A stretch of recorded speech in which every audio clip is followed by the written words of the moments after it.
This morning, as Ukraine marks the third anniversary of Russia's full-scale invasion, the capital city of Kyiv is once again under attack. Russia launching its biggest ever drone strike on Ukraine over the weekend, according to the Ukrainian Air Force.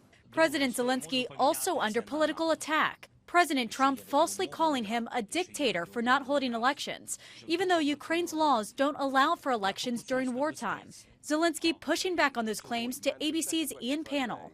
You're under pressure from Moscow to step aside and Washington to hold elections. Would you be willing to give up the presidency if it meant peace for Ukraine?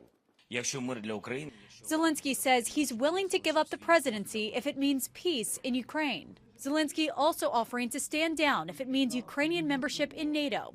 U.S. Defense Secretary Pete Hegseth defending President Trump's comments. The reality is the president is focused on one thing and one thing only, and that's stopping the killing and the destruction across Ukraine and ensuring an enduring peace. But Democratic Senator Jack Reed criticizing Trump's comments.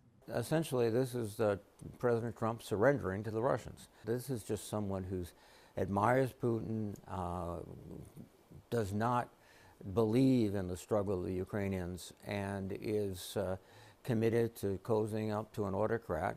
The White House is also pressing Zelensky to accept a deal that would require Ukraine to give the U.S. revenues from Ukraine's natural resources, with no security guarantee in exchange. Meanwhile, protesters in Paris voicing support for Ukraine ahead of today's meeting between French President Macron and President Trump at the White House. Europeans on edge after what appears to be a U.S. shift towards Russia in recent days.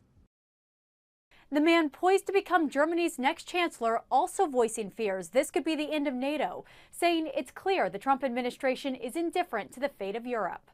Nicole D'Antonio, ABC News, Washington.